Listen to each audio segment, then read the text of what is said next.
चालिक कौन? James cook ने 1770 में विद्यमान स्थानीय निवासियों के साथ बिना कोई बातचीत किए ऑस्ट्रेलिया के पूर्वी तट पर ब्रिटिश आधिपत्य का दावा किया।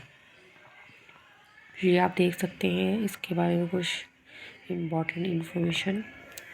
नेक्स्ट है, ये वाला इम्पोर्टेंट है, नेहरू युग में भारतीय विदेश नीति की विशेषता निम्नलिखित में से कौन सी थी?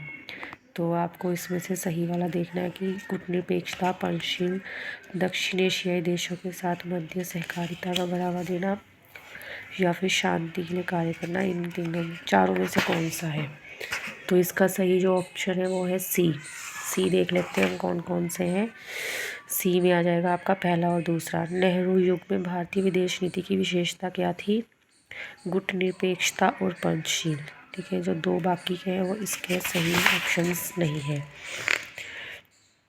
देखिए ये भी बहुत इम्पोर्टेंट क्वेश्चन है, आपको राइट वाला सिलेक्ट करना है कि जो हमारा सामुदायिक अवार्ड है, ठीक है, ये इन्होंने साथ में ईयर्स नहीं दिए हैं।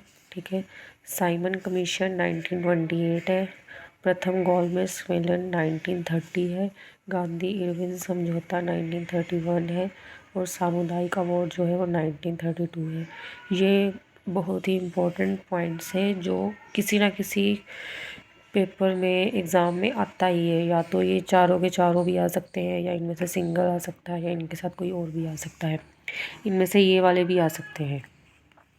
तो ये सारे ही इम्पोर्टेंट है जो मैं आपको बता रही हूँ। ठीक है, यहाँ पर फिर से आज देखिए खिलाफत आंदोलन। ठीक है, सबसे पहले हम देखेंगे रोलेट सत्याग्रह, ये कब हुआ था?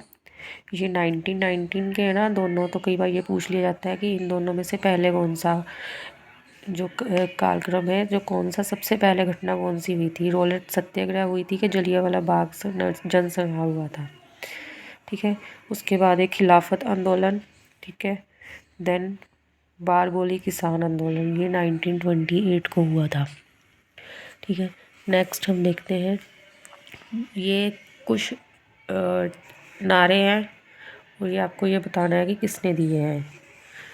ठीक है, तो दिल्ली चलो, दिल्ली चलो, ठीक है, ये किसने दिया था? ये दिया था सुभाष चंद्र बोस जी ने। आराम हराम है, जवाहरलाल नेहरू जी ने। करो या मरो, महात्मा गांधी जी ने।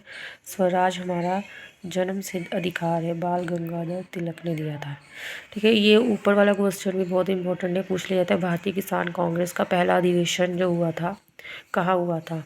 फर्स्ट वन जो अधिवेशन हुआ था, ठीक है, वो कहाँ हुआ था? लखनऊ में हुआ था। और ठीक है, ये कब हुआ था? सविनय अवज्ञा आंदोलन की समाप्ति के बाद हुआ था, 1936 में। ठीक है, कई बार ये घुमा फिरा के भी पूछा जा सकता है।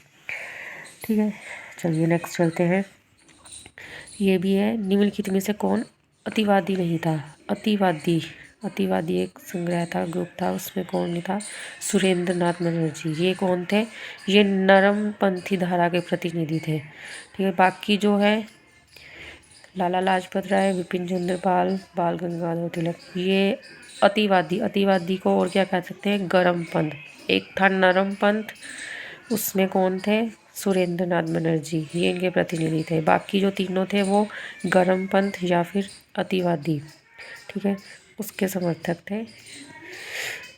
The problems of the for east नामक पुस्तक, इसके लेखक कौन है? George Curzon. ठीक है, नेक्स्ट देख लेते हैं।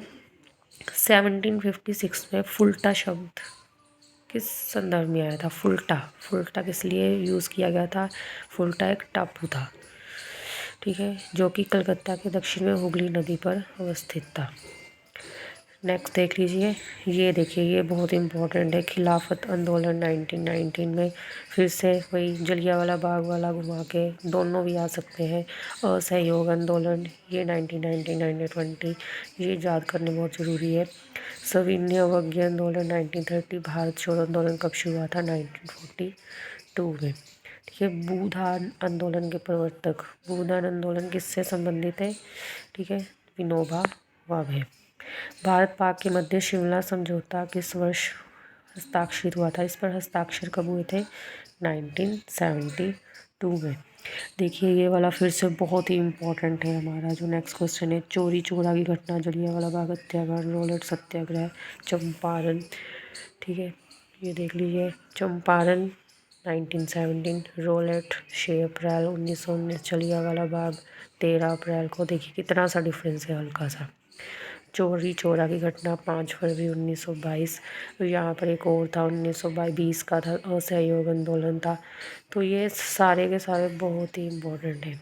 लास्ट क्वेश्चन देख लेते हैं। निम्नलिखित क्रांतिकारियों में से कौन गोरखपुर जेल में फांसी पाया था? इनमें से गोरखपुर जेल में फांसी किसको हुई थी? वो हुई थी राम प्रसाद बिस्मिल को। 9 अगस्त 1925 को घटित काकोरी कांड में कुल 29 भारतीय क्रांतिकारी गिरफ्तार किए, जिसमें अशफाक उल्ला खान, राम प्रसाद बिस्मिल, राजेंद्र लाहिड़ी तथा रोशन सिंह प्रमुख थे। इन पर मुकदमा चलाकर फांसी दे दी गई।